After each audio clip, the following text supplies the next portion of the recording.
Starting this video heading south, and I have a bit of a drive ahead of me. I'm spending today in Cobb County, Georgia. It's the first day of fall, and that means the mornings are a little cooler, the leaves will start to change, and the fairs and festivals are cranking up. Hey guys, it's Emily. Welcome everyone! As I just mentioned, today is the first day of fall, and this morning the temperature is a crisp 52 degrees, but the high will be going in the upper 70s this afternoon. I'm going to spend the morning at the North Georgia State Fair down in Marietta, Georgia. Then I'll do some more exploring in the nearby area. It's going to be an autumnal equinox kind of day. Let's go! Oh, one more thing. I was up late last night and it's very early right now, so am I fully awake? No!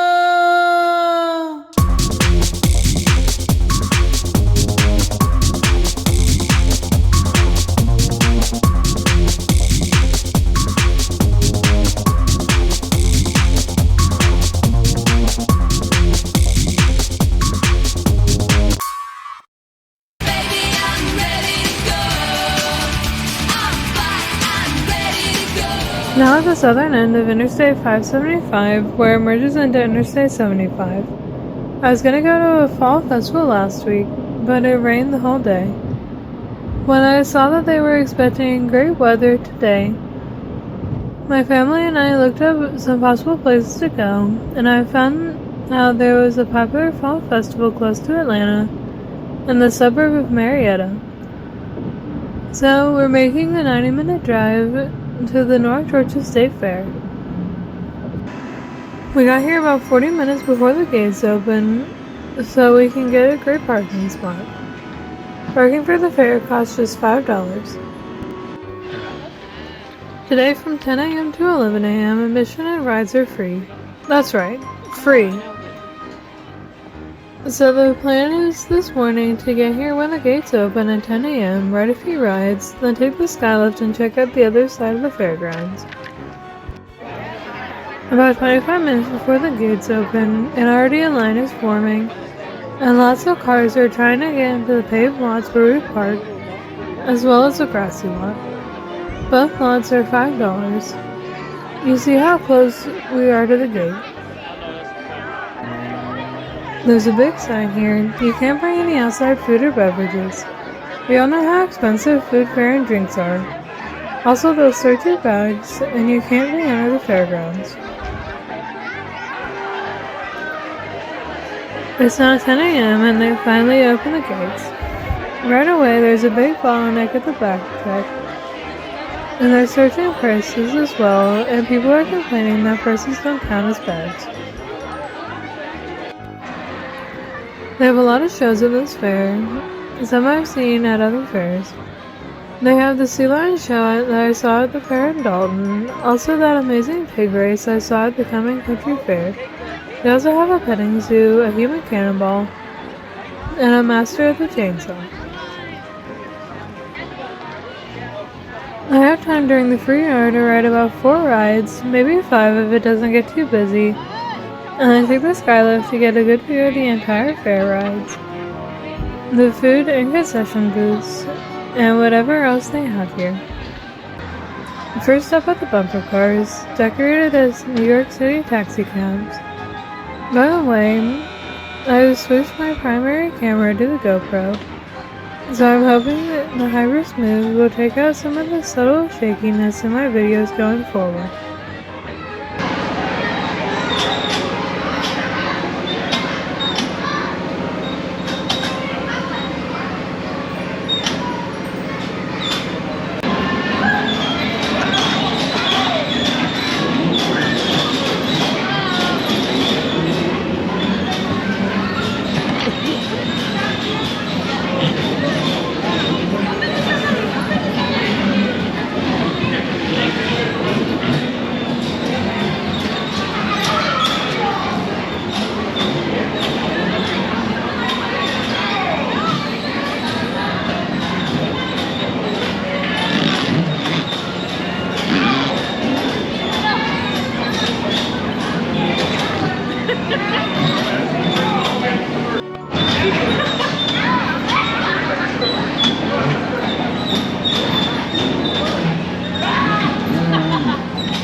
won't be going on this morning, the super fast spinny ride. That ride goes really fast, and I think it goes backwards too. I'm not so good on those types of rides anymore. But here's one of my favorites, these swings that go up really high. I'm gonna ride these swings with my mama, who only goes on the swings if I go with her. The downside of coming early when it's not so busy is that the person in charge of the ride is waiting until the empty chairs are filled, so we're in a holding pattern right now. Finally, after about 5 minutes or so, the ride has started.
Taking a quick look down the midway to see what other rides they have, and also how long the waits are for the rides.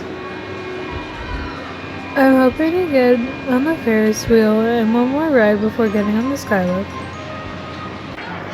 The line on the pirate ship was not bad, so I'm gonna ride this. This is another one of my favorite rides.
Okay, change of plans.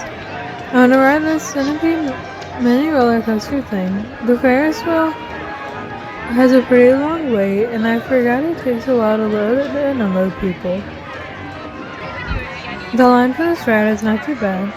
I'll have to wait a couple of ride cycles until I'm able to get on the ride. Also, the time is about 10:45, so I only have about 15 minutes to wait in this line, and then ride the ride, and then walk over to the Skylift.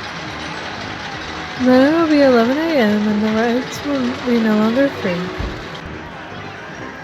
This is another ride that the GoPro should smooth out the jerkiness. Also, I think the colors are more vibrant on this camera.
Okay, it's now about 10:55, and I have to rush over to the skylift before they start charging for the ride at 11 a.m. The loading area is not too far away, so it looks like it's gonna be okay. They call this road the Georgia Mountain Lift, and this stop is the Kennesaw Mountain Terminal. Kennesaw Mountain is not far from here. Alright, here we go. Have a seat, kick those feet up.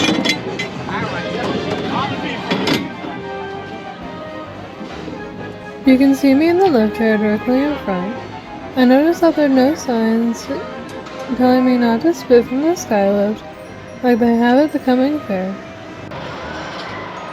I'm getting that nice bird's eye view of all the attractions on this fair. Over there are the bumper cars I rode earlier, and a chicken and waffles food booth. On the right is that X Factory rotating ride. Looks like the fair has gotten a little busier, but not too bad yet. There are lots of people walking around below.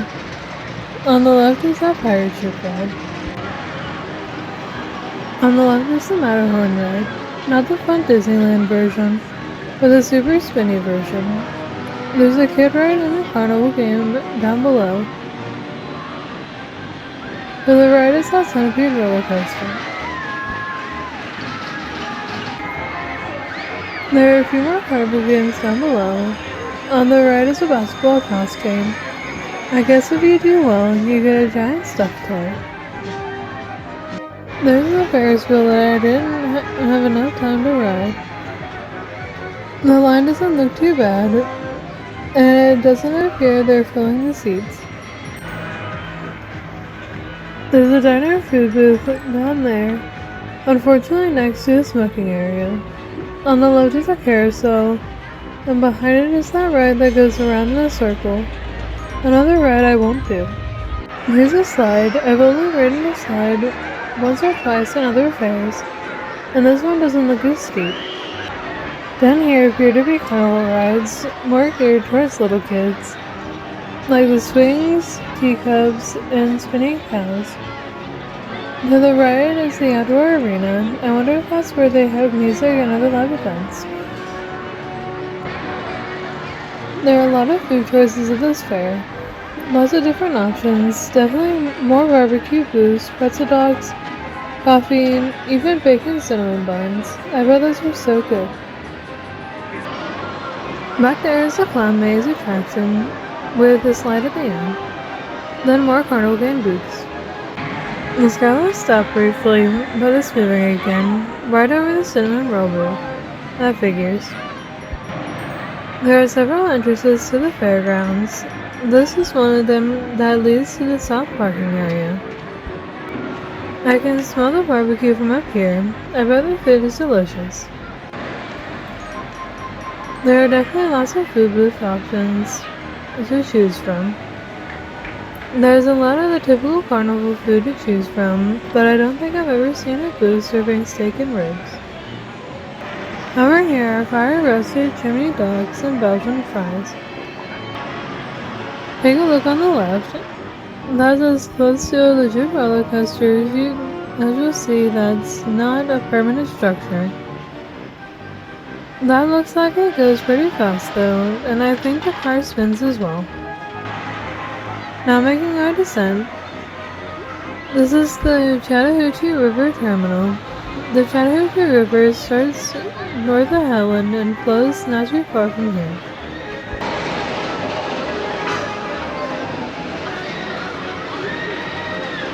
Exit to your left, watch your head. Go. I wanted to check out one of these coffee and tea booths that they have here, so I'm going to try Traveling Tom's Coffee. They have a good variety of coffees, teas, and other beverages for sale. Now that I have coffee in hand, which is pretty good by the way, I'm looking at some merch booths as I walk the long way back to the north gate. I made it back to where I started this morning. It now costs $10 for admission, and I just saw a family sneak in the exit. That's really lame. Just pay the damn $10. There are many lines of cars now trying to get in the parking areas. I see this very clever sign on the right as we're leaving. Sign.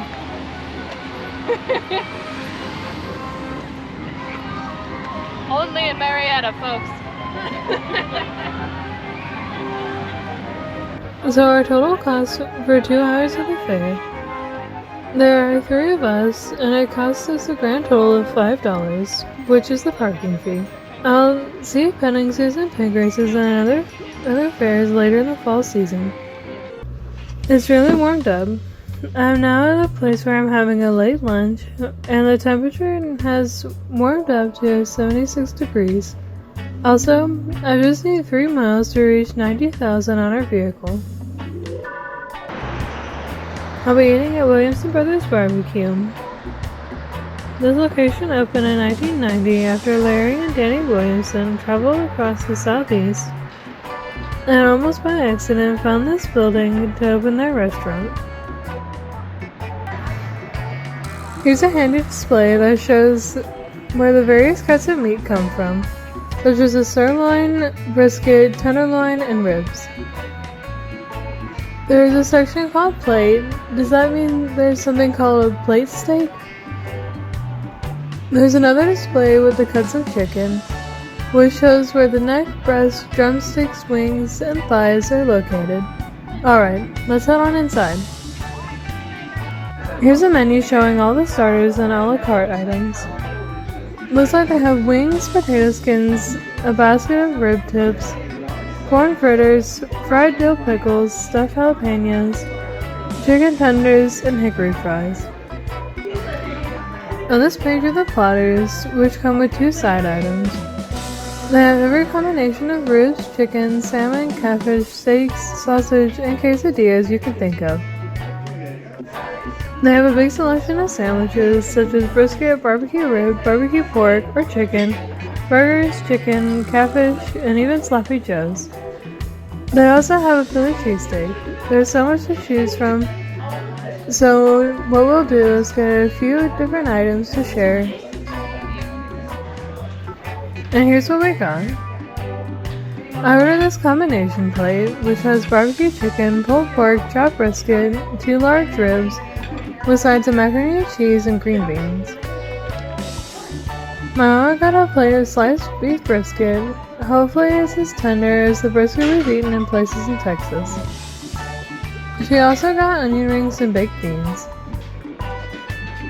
My dad got a combination plate with a large amount of pulled pork and a Polish sausage.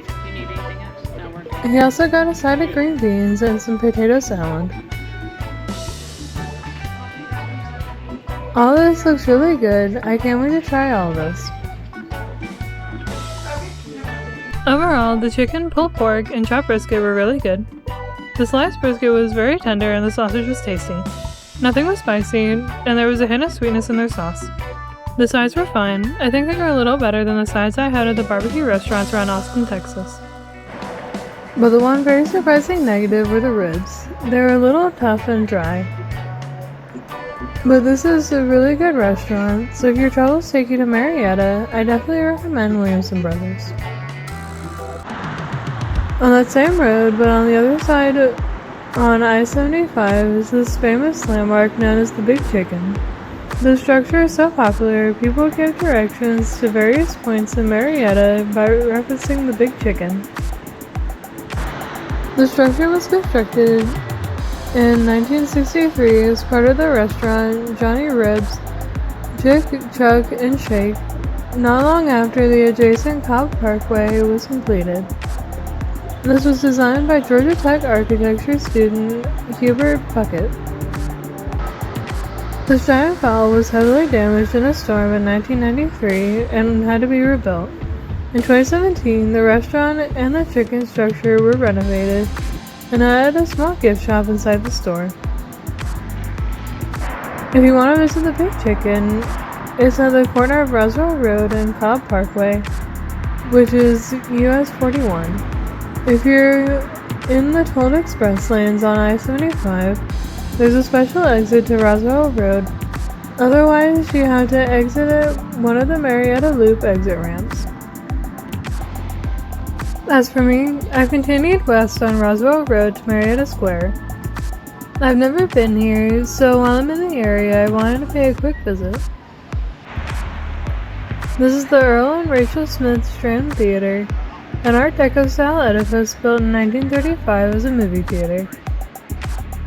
The theater closed in 1976, but was reopened in 2008. Today is used for showing classic movies, but also live performances such as the one they're showing on the marquee, Menopause the Musical. Looks like it's in early October. This is Glover Park, which makes up the center of the square. There are a couple of features in this park I wanted to see. Also, it looks like there's a small play area for little kids on the left. I'm walking toward a Liberty Bell replica, great timing for me since I'm going to Philadelphia in a few days. There are numerous Liberty Bell replicas around the country to commemorate the American bicentennial in 1976. This is not one of them, but there are 57 U.S. Treasury Liberty Bell replicas around the country. The nearest one to here is near the Gold Dome or the Georgia State Capitol building. This replica, which is an exact duplicate of Philadelphia's Liberty Bell, was given to the citizens of Marietta and Cobb County by the Marietta Jaycees, as noted on this marker below the bell. There was a ceremony here at noon on July 4th, 1976, when this bell was rung for the first time. Over here is a beautiful gazebo. This is a popular location for weddings and engagements. In fact, one of my teachers got engaged here last year. According to the City of Marietta website, it costs $125 an hour to host an event here. The centerpiece of Glover Park is this beautiful fountain. According to the City of Marietta website, this fountain is 13 feet tall and uses 3,500 pounds of iron. The fountain and the circular base below hold 350 gallons of water. As you can tell, people love to look at the water and occasionally throw a coin in to make a wish. In 1985, Georgia Congressman Harold Williamson donated $35,000 to have this fountain created and installed in the center of this park. So where do the coins go that people throw in the fountain to make a wish? It goes to the City of Marietta. Yeah, not a charity. So keep that in mind when making a wish. I'm going to take a quick walk around the square, maybe check out a few of these stores. I won't do much, if any, filming inside the stores, but if I do film, I'll buy something. After visiting an antique and music store, I'm stopping in the Rocket Fist store, maybe to get a cold beverage while in here. Look at this. I'm not much into the Grateful Dead, but that building looks like the Hall of Justice. The Chicago reminds me of that Kramer quote from Seinfeld. I may be old, but I'm spry. I'm looking through some candy from the continent of Asia. My best friend Haley is a big K-pop fan and loves these candies too. Yoo-hoo! I just noticed this. As I walk around the other side of the park, they have all their specific park hours. It's open from 6:01 a.m. to 3:24 a.m. They have a number you can call for more information. Do you think I should call them?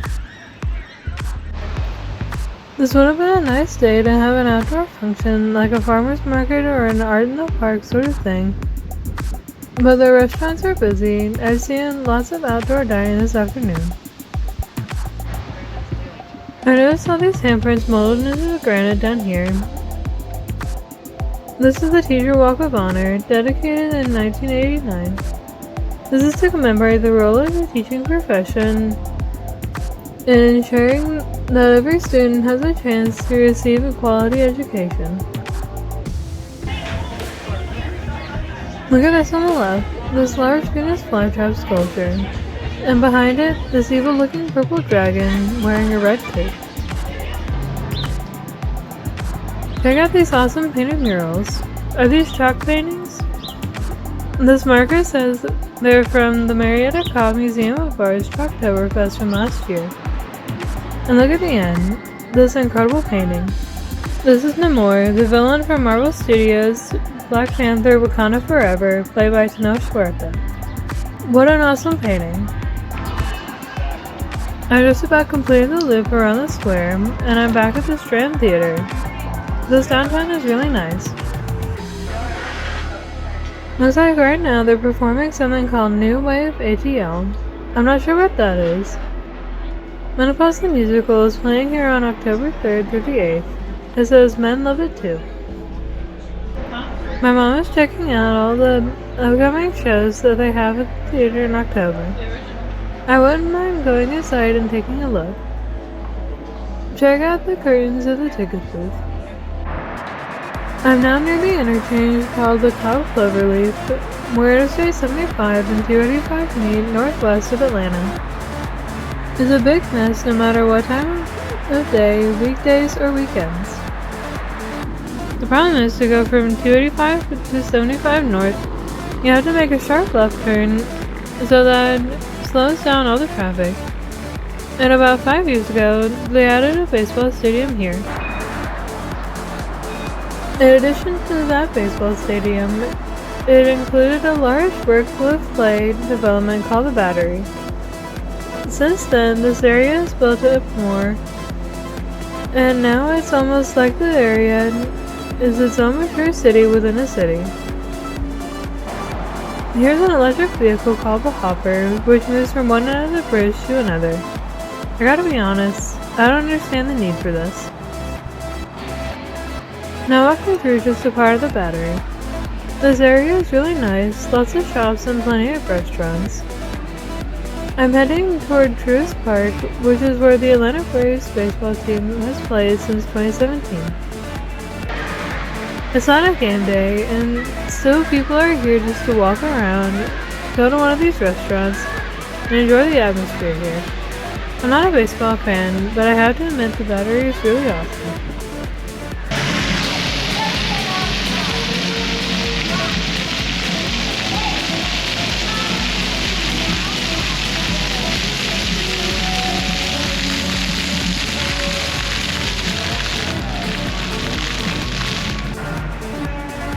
There are a lot of brand new apartments and condos that have recently opened up near the stadium. The Roxy Theater in front of me hosts 3,600 people, mostly standing room only, and has become a popular venue for concerts. Looks like some office space next to the Roxy. I remember on the news seeing this area packed with people during the 2021 World Series.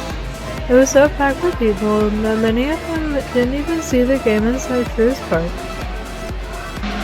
Here's the Clubhouse store, where you get all your Atlanta Braves merch, like jerseys, hats, and whatnot. I still don't know what whatnots are. You can get a glimpse of some of the seats. I thought it best not to go right up to the gate and take a look, so I'll stand way back here. This is good enough. Are any of you Braves fans? Let me know in the comments. For professional sports, Atlanta is a baseball town. Probably because they have been a good team for the last 6 years, and they won the World Series 2 years ago. They have a good shot to take the title this year also, and I think they're close to taking home field advantage throughout the playoffs. Check out their giant-sized World Series ring from the 21 season. This has been a really nice day in Cobb County. I started with the North Georgia State Fair and had a great meal at Williamson Brothers, walked around the square, and finally headed down here. And that's it. I had a great day in Cobb County. I wouldn't say it's close to home, but it's nice to show off my home state of Georgia. I also wanted to thank those of you who messaged me and said very nice things about my fall content. I really appreciate hearing that you enjoy my fall content, where I go to fairs and see fall leaf colors. I'll see you next time. Thanks for watching. Bye!